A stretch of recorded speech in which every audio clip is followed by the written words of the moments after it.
to the Cosmic Machine, the very first edition, live from Berlin. My name is Baba Chaos. I'll be doing some cosmological research, hopefully with you out there in the cosmic globe. We're celebrating something today, the last few days. This is the cosmological New Year, 21st of March. And the sun went into Aries again. It's there for a few days now, and I'm going to have a little look what is in the box, what's to be expected from this year. And to do that, we look at a few different charts going around the world, starting in Russia. And we're starting with the big news that turns all astrology-minded people into a frenzy, the cardinal square, expected climax, late April.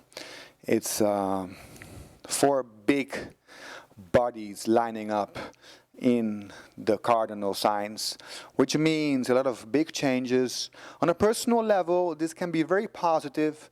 New beginnings, shedding of old skins, finally cutting through.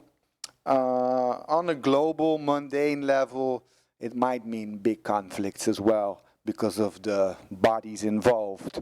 You see behind me the red triangle. This is the beginning of the square. On top, Jupiter, Uranus, and Pluto. It's been there for a while, causing some upheaval left and right.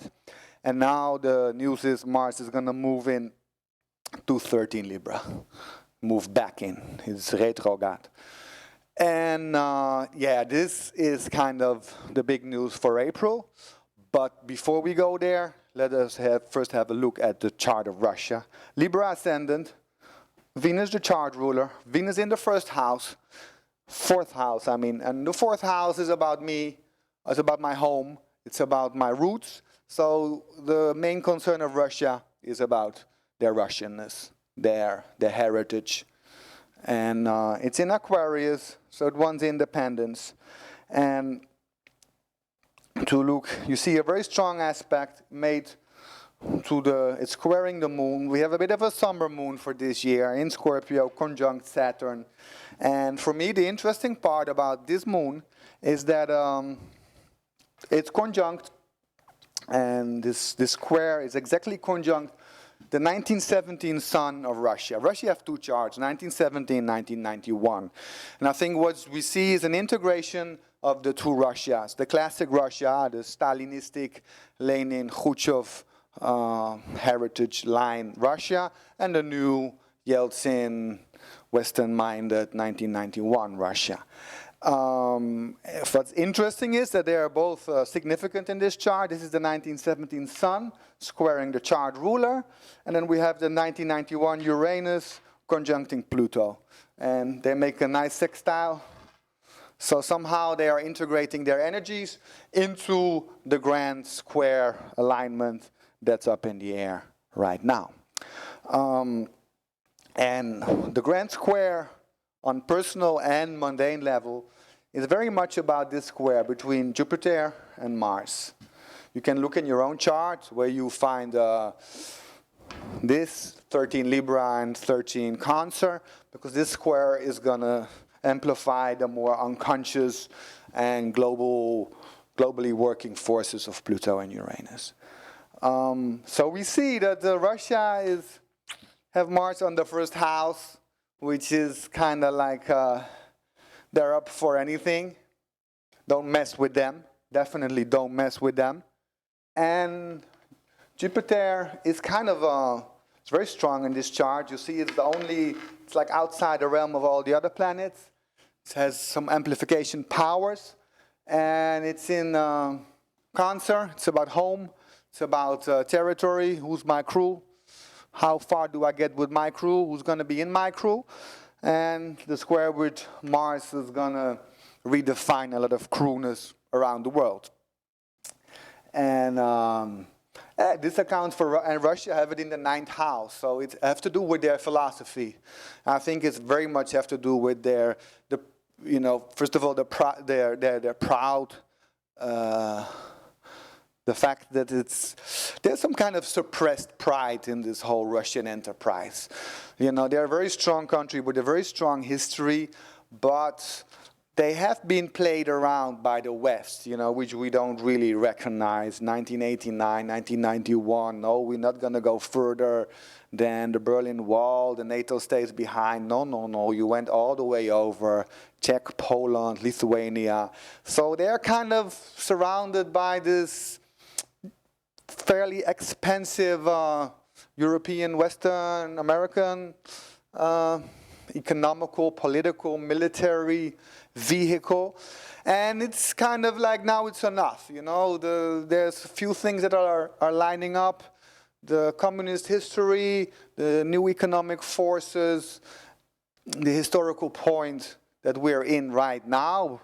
And of course the Ukraine, actually it's very interesting with the Ukraine, because this, when we went into 2014, we had a new moon, which was already triggering the cardinal points, and the only thing that was going on was the revolution of Ukraine, then in a different phase it is now. So it's very significant. The Ukraine is going to trigger something much bigger than its own peril, basically. So yeah, keep an eye on there. And well, the Russians are not alone. Somehow everyone is in this boat, especially the Americans. The Americans are way down in the Russian boat, which we will see later. And there's more to this story. Why is all of this so significant? Well, there's one other aspect which is very clear about this, and you can see it. It's this black line, I draw it in. It's the nodal axis, north node, south node, highly significant. In every chart, it's about the relationship between the moon and the sun. Some call it karmic. But if there are strong aspects to the nodal axis, pay attention and look at the aspects. Two fat green lines called inconjunct, 150, 30 degrees. This is called the double inconjunct. Ms. Bodrogi, thank you. And this means a significant, very important crisis. It's double inconjunct points to moments of crisis. And the crisis are going to be affected the sun, which is the heart of any chart. This is the Russian one in the 6th house. So Russians' health is going to be affected. So they're strong, they have historical issues, they have new power, but potentially their health is going to be affected. So I'll go deeper into this double inconjunct in the next few chapters of this cosmic machine. So stay tuned.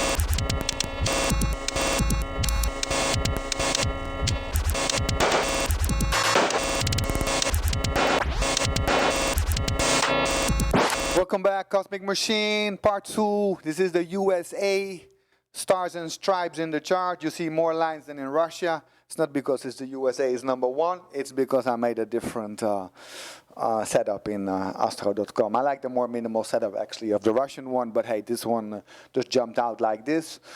I added a few, but first of all, big news here. 13 Cancer, Ascendant, America. We've seen 13 Libra, Ascendant, Russia.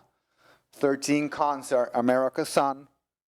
13 Cancer, Jupiter in the Grand Square, late April. So the action is going on America's Ascendant.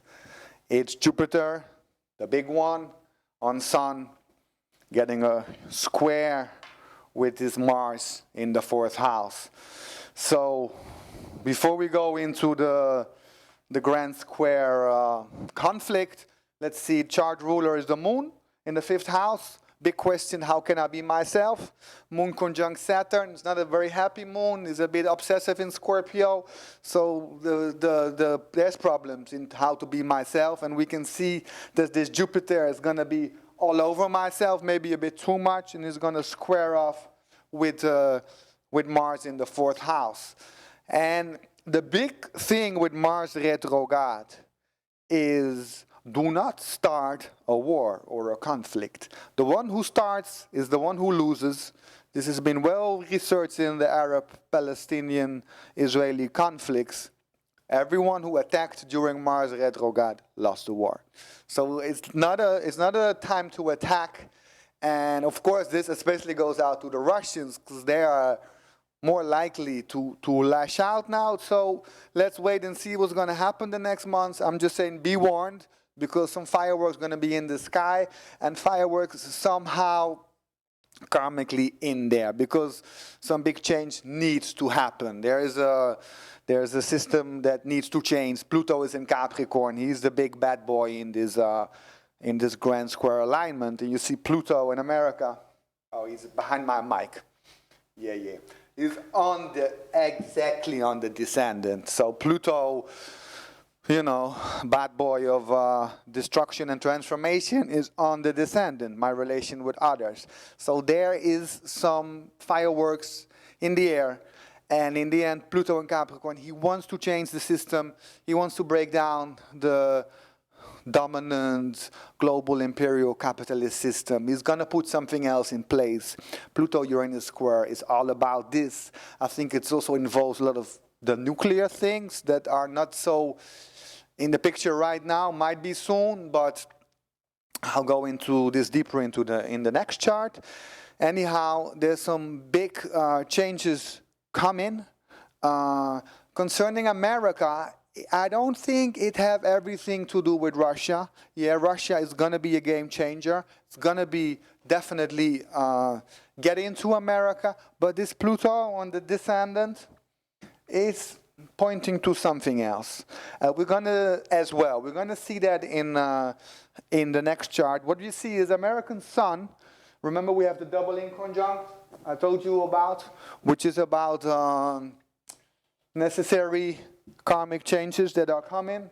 It hits America's Sun in the 10th house. So it also hits their status. America number one, well, Uranus in the 10th house too. So big, sudden, unexpected surprises, changes are up in the air. And I think the clash that we're going to see economically, maybe territorial base between Russia and the Western powers is just part of the game. It's kind of like, it puts the attention on the part what is supposed to change. I don't think it's going to be the big game changer. A big game changer might be somewhere else because it needs to change. And this is what the 2014 chart is about. You know, Obama said change, you're going to get your change. It changed, you know. Listen, we call on you. It changed, you know.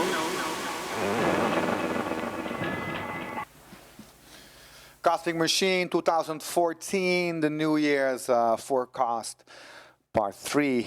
Yeah, we're just seeing Russia, 13 Libra, America, 13 Cancer, Japan, 13 Capricorn.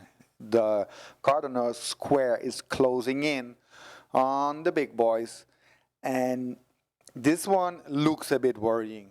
We see Pluto on 13, 31, it goes retrograde next week, ascendant on 21. 3 arc minutes, Pluto right on your ascendant means some big transformational changes coming. Looking at the chart, ruler, which is Saturn, in the 11th house. A little bit alone maybe, your friends are not around, perhaps busy in some other part of the world, fighting disputes or doing sanctions, I don't know. The moon is there, not so happy as well. And then we have the sun suffering from the double inconjunct, is in the 2nd house, so resources are down too. So meanwhile, this cardinal square is going to hit on the axis, right on the ascendant-descendant axis. You see Jupiter here behind me, very close in the 6th house, moving into the descendant, and then Mars is gonna make it here in the 9th house. So Japan is gonna move towards a different philosophy. My suggestion is very blunt. I think Fukushima is a lot worse than we think it is, than it's communicated that it is, than it is, perhaps. Perhaps the Big Bang is still coming, or is still under the water. They don't know what happened to all this water in reactor 3. So it's like there's something, and why I think this, well, okay, apart from following the news, there's something in the chart which also points to this, is this one, Mercury conjunct Neptune. Communication and illusion and confusion and mistiness. No mystic this time for Neptune. And this was also already in last year's chart, which you'll see as the next one. So there is something that we do not know. It's not being told. It's half told. It's hidden. And I think it might be linked to this, especially as the fact that America seems to be very heavily hit. And I think America is going to be hit in a way that it can really live up to be the great America. You know, the super proud America, #1. The rest of the world we don't like so much. There is something amazing about America. There is something Sagittarius. There's something fresh about it. But it's gone under, it's dived under in this global imperial force that's putting their power into every continent and every country that's got something to do. So there's the other side of America that we want to see, the side that we love, the side from new philosophies, the Doors, hip-hop, all that beautiful things that the continent made happen as well. And somehow I think, okay, this is pure interpretation. I think Fukushima is kind of involved here, because an America that would go down, that would be hit, would get the best out of America, you know. I think America can be an amazing green country, you know, but it first needs to see the necessity of this greenness, of this transformation. And I don't think a war with your old school enemy, Russia, is gonna pull that off. It's just gonna bring back more patriotic, retrograde action. We want the forward-looking planet, and America plays an important role. You cannot deny this. Anyhow, this is a Japan chart. We're still there. Something else on the nodal axis. Here is Jupiter. It's also, I draw it in. It is the nodal axis, north node, south node of Japan's progress chart. Okay, some more advanced astrology. There's also progress charts, which says how the state of the country or the person is doing right now, how something grows. So somehow this is really aligned with Japan's unfolding future. Let's hope, you know, it's going to be positive as well. I see still some positive things in this chart, especially on the technological Aquarian side of things, in which Japan inspired us all, you know. Techniques, pioneer, Akai, give thanks. Anyhow, there is something inspiring and uplifting about even this nodal double inconjunct.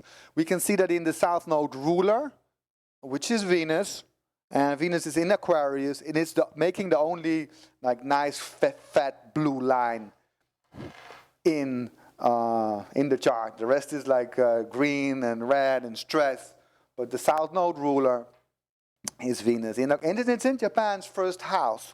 So somehow they're going to be upfront with the technological kind of empowerment that I think we're going to see along all the changes that are lined up for us.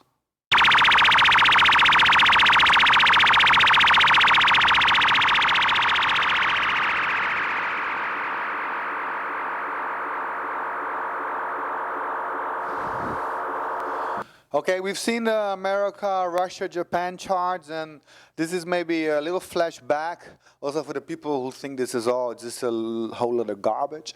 It's kind of interesting. This is the chart for 2013, so the year that's been passed. So let's see, the chart is cut for London.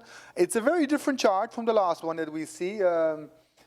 Basically, the building blocks of the T-square and the grand square are there because Pluto, Uranus, is amplified by Mars, and the moon is already moving in, so you already have a slight T-square going on. The tension is there.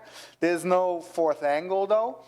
And what we see straight away is a very strong moon in Cancer, and it's making nice aspects to Mercury, Neptune, to Saturn.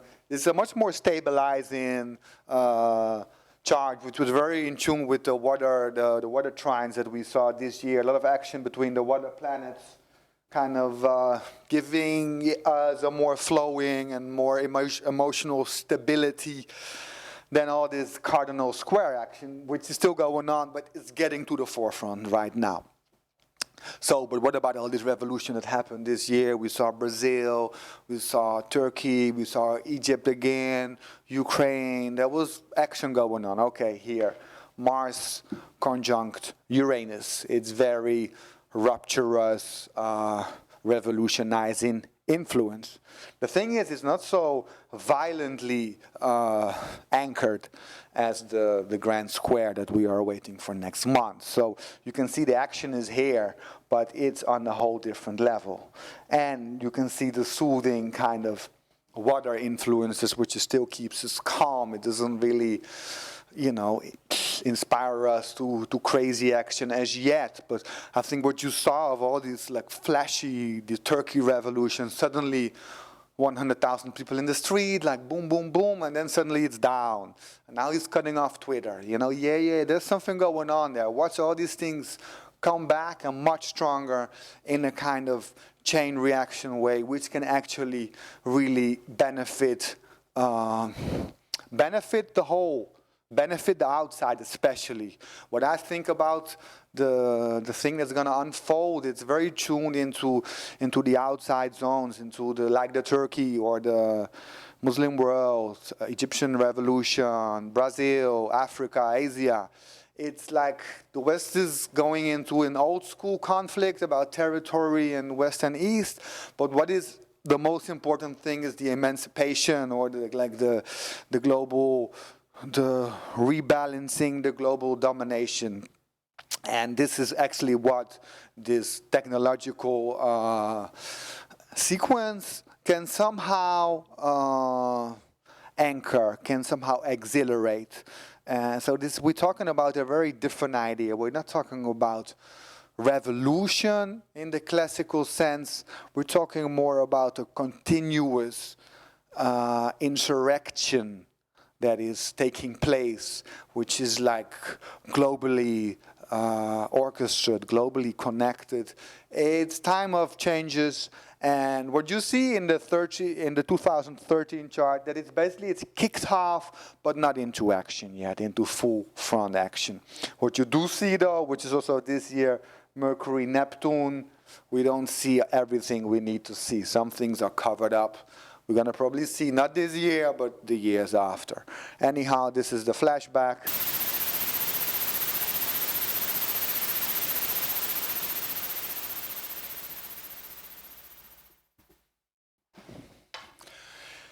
Last chart to close off this first edition of the Cosmic Machine is the chart of Brussels, representing Europe for 2014.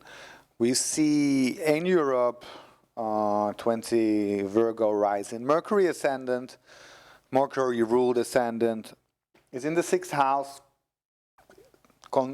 conjunct the Neptune again. So Europe is going to be busy with its health, and it doesn't have clarity because Neptune is there. What else? And not really any strong aspect. Small one from Jupiter, so actually it can actually do well. I think somehow if they get this Cancerian idea going, you know, if they actually can unify on a soul level, actually it doesn't look so bad. You see the doubling conjunct. I draw it in again. This one, it's affecting the Sun, so it's affecting the foreign relations in a strong way. It might be with the one with Russia, which is obviously going down now, but I expect some really weird, unexpected changes this year. Why? You see those two ones here together. Uranus is conjunct Juno. Juno is a small asteroid. It's not so important, but it's significant. It's said to be about partnerships, about partnering together with Uranus, which makes it very yeah, like crazy, unexpected changes in partnerships. So I think when shit hits the fan, we might see a very different face of Europe. For example, Russia and America take it to the streets. Suddenly, China, who doesn't want conflict, comes up, and Germany might join China. Like, okay, listen, just keep it calm, no violence, talk with each other. Actually, China and Germany both have sons in early Libra, so they have something there. So maybe Germany will take Europe there. It's like there's some weird changes, new countries stepping in the arena, taking a very different approach, and so a lot of different things actually happening. Europe is kind of connected to this novelty of the global theater that we're currently in. Any else? Where's the big T square is gonna move in? It's gonna be falling in the second house of money. So somehow, yeah, the monetary, the euro is involved. And as I talked earlier about, the positive thing about this kind of stressful year for me is the ruler of the South Node, Venus, making this very strong sextile with Uranus. It's in the 5th house of how can I be myself, independent. So there needs to be the new Europe, the Nietzschean Europe, finally coming off, really showing our Europeanness. For me, I think I'm European more than anything else, but people are still caught up in their Germanness, their Italianness, their Dutchness. Even the Russians are Europeans. Come on. But okay, this is next chapter. First, we need to do some old business. So this combined with the technological aspect, the technological humanitarian of Uranus, maybe the euro falls. It could be in the 2nd house, and we see some global currency hit it up, some digital currency where the stakes might be different. Brazil joining in, like they already do. They don't want America controlling the internet. Some other regions join in, and we see a whole different ballgame where, of course, the American domination somehow is ending in certain areas, and the wires need to be reconfigured, basically. That's, I think, what this whole change is about. And so let's keep it on this reconfiguration where we can tune in to the cosmic machine. Thank you very much for listening and looking next time. Where we can tune in to the cosmic machine. To the cosmic machine. Cosmic machine.